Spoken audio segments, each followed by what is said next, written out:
Hey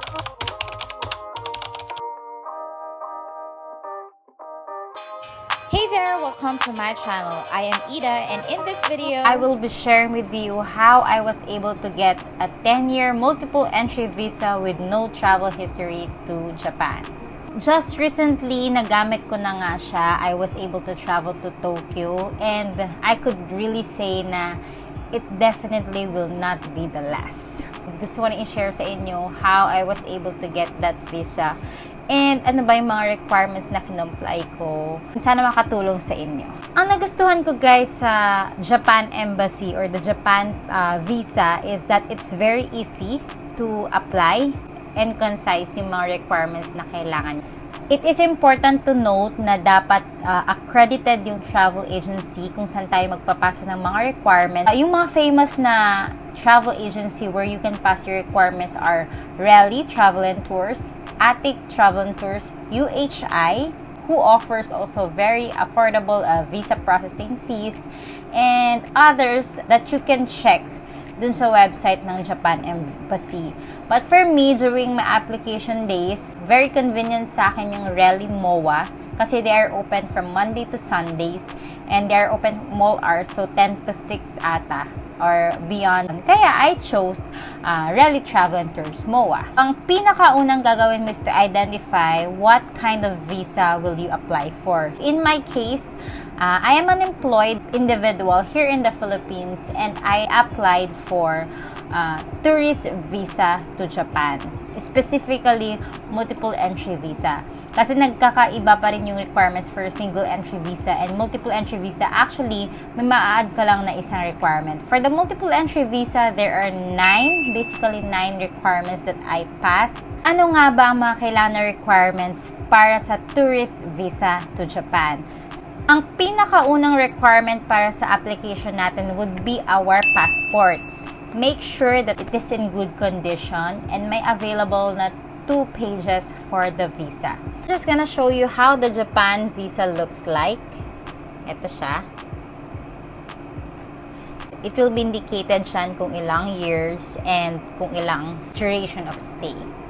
Next would be our application form. I will be sharing yung link for the forms na needed in the comment section or the description box. For the application form, I will be pasting here how it looks like. So it's basically a 2-pager application form. And you must submit the original copy of the application. Make sure that you fill in all the required information in English. And if it's not applicable for you, always put an NA in all the blanks na hindi applicable sa'yo. And yung date of application na naka-indicate doon, you should state yung date of submission to the agency. For the application, you will be needing a photo, a facial photo, which is 4.5 by 3.5 centimeter, taken within 6 months from the application. It must have a clear white background and you must write your full name and date of birth at the back of the picture. So, ako personally, hindi ko talaga siya pinaste pa dun sa form kasi nag-comply lang ako ng mga requirements on my own and then I just went to the travel agency and submitted it. So, sila nang bahala nag-paste nung picture ko. And I'm not pretty sure kasi kung babago pa yung form para hindi lang din matanggal and then ibalik. Just pag final na.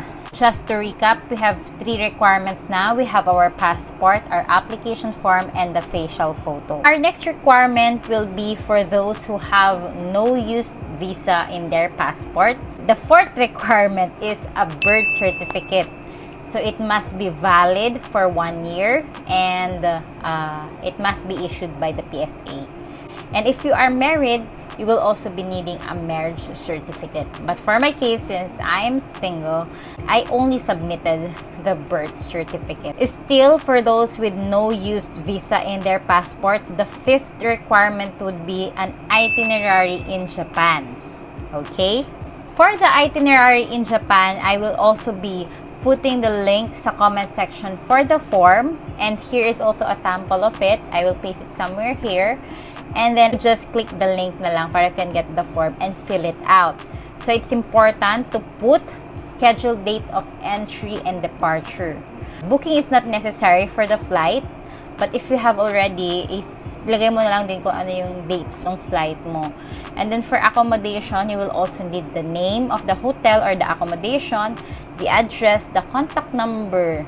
And then for the itinerary, kailangan lang dun yung year, month, and day format for the dates. And then you have to specify per day kung saan ka pupunta, and then yung itinerary mo for that day, and then hotel accommodation and contact number. So yun siya.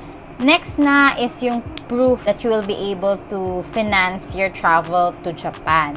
This will also differ for different persons. So para sa akin, I will be the one who will be spending or supporting my travel. So kailangan is my documents. Pero nag-iiba din to for those who have like support from other people. So mag-iiba din siya ng requirements. Para sa mga same profile as me, I will be shouldering all the expenses. And ang kailangan natin will be 6 is our bank certificate. Hindi na po kailangan ng bank statement. So basically, ang difference kasi bank statement is like a day-to-day transaction of your bank for the past 6 months. But the bank certificate is only the summary of the bank account for a certain amount. So mine, I have my BPI account. So yun na lang yung kinuha ko. And what you can do with BPI is, if you have multiple accounts with them, you could just put it in one bank certificate. So it's important na originally signed siya. And dun sa gilid, meron siyang parang strip ng red of the total amount. So yun yung maganda sa kanya kasi it will add up all those accounts.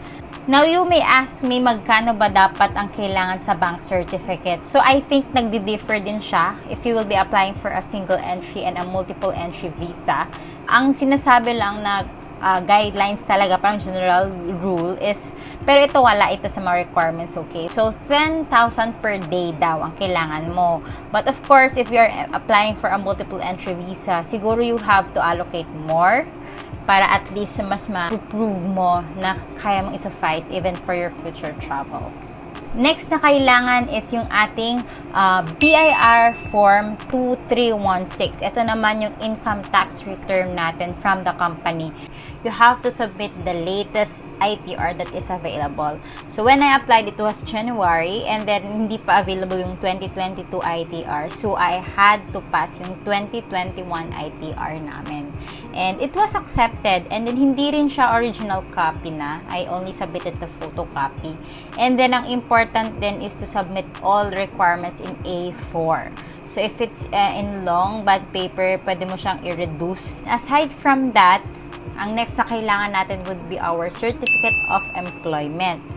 So ito din, pwede rin siyang digital copy as long as available doon yung position natin. And then yung period of employment, kung meron na rin siyang monthly or annual income, better. And then of course, nandun yung certifying name or yung position nung nag-certify nung COE mo. And of course, yung contact information. Para if they will verify, makukontact nila easily yung person na yan. Na-lost count ko na kung ilan na yung mga requirements na nabanggit ko. Pero definitely ilalagay natin yan sa ating comment section or yung ating description box para at least mas makita nyo ng kumpleto. Next na requirement natin is yung request for multiple entry visa. Ilalagay ko rin sa comment section yung ating link for the form. Basically, isa lang siyang form kung saan magtitik ka lang ng box. And then, maglalagay ka lang ng konting explanation dun sa baba. Fill in mo lang siya. Actually, it's just a very small box where you can fill in yung reason mo. Then, sign it and put the dates. Ganyan. So, for me, ang pinili ko dun sa mga criteria was under 1,000 top companies. So, I'm working for a pharmaceutical company. And actually, hindi ko na rin siya ni-research. I basically guessed na included kami dun sa 1,000 top companies in the Philippines. So, medyo assuming ako sa part na yun. And, yun yung kinonsider ko actually kasi I am a member of this group sa Facebook which is Japan for Dummies. And this page is very helpful talaga. You could ask any questions and ang daming sasagot and are willing to help you out. So, doon ko nakikita yung mga nag-a-apply for multiple entry na nabibigyan ng 10 years multiple entry, and dun sa category na yon, sa bucket na yun sila kumukuha. I think it's under category 2, and then box 6 yung top 1,000. Pero meron din doon yung mga enrolled at the PSE, mga ganyan. So, basically doon sa mga criteria doon, yun yung mga nakbibigyan ng 10 years multiple entry. So, yun yung tinik ko. And then, kung hindi naman, meron din naman doon other criteria like you have sufficient financial capability, ganyan, and have traveled to Japan, or if you have not traveled, you are, parang may ganun siya. So, financial capacity. But who knows kung ano yung financial capacity for a 5-year or 10 years. So, sabi ko, I wouldn't risk it. Doon na ako sa medyo may mga nakita akong experiences. And yung requirements actually is yun lang, yung mga yon. But, ito pala, I had an unused visa. Back in 2020, we were supposed to go to Japan for an incentive trip sa company. However, due to the COVID pandemic, hindi na siya natuloy. So, I had to write up a cover letter explaining why hindi ko nagamit yung visa ko. And then, I even put there, bakit 2021 yung income tax return ko. And lastly, nilagay ko din doon, why I want to apply for a multiple entry visa. So, it's just simply written there. Okay, so, general notes to take. All of the submitted documents should be yung original copies as much as possible.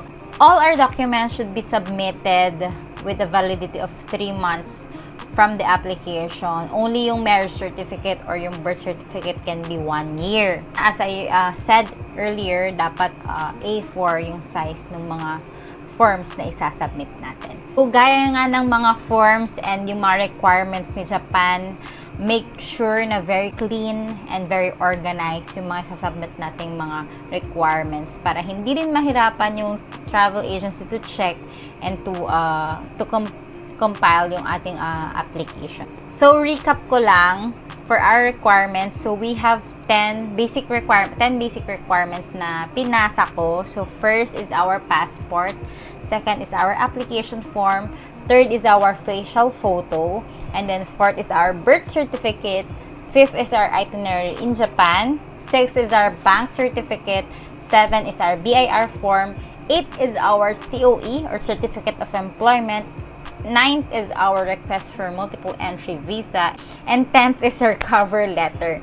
So, very easy and simple lang siya, guys. And if you have questions, other clarifications, feel free to comment down. And of course, I'll be glad to answer those questions. And lastly pala, for the processing days, so I submitted my documents to Rally Travel and Tours ng Sunday because yun lang yung available days ko in Manila, and I have to get it by February 1, which is yung end ng conference namin in Manila. And then I was expecting talaga na makukuha ko na siya on that day. So, ang nangyari was, I submitted ng Sunday ng mga 6 p.m. or 5 p.m. Then it was lodged. Actually, ito wala siyang update.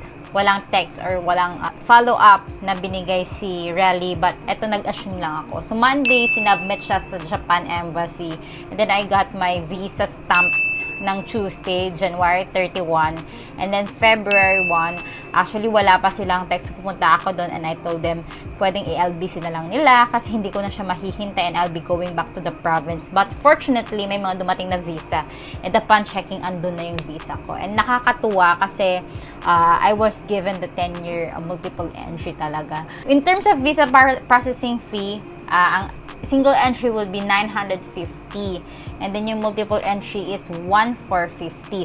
But if your multiple entry visa is not approved, they will give back yung 500. So nakakatawa kasi nung binigyan na sa akin yung passport ko, sabi ko pa, saan ko pa kukuha yung refund ko na 500? Ay, ma'am, gusto mo kunin namin yung multiple entry. Kasi doon ko, ay, oo nga pala, hindi na pala ibabalik pag multiple entry yung binigay. Ayan, so I hope this video is helpful for you, those who are applying, and sana wala akong nakalimutan na i-highlight dito sa video na to. But if you have questions, feel free to ask. Thank you so much, guys, for watching this video, and I hope it will help your application for a Japan visa. And sana mag-grant din kayo ng 10 years multiple entry para lahat tayo masaya. Ayan, and of course, I will be uploading some Japan videos soon. So, I hope you could also watch my other videos in the future. Thank you so much, and I hope you subscribe to my channel. And thank you guys for watching. Bye!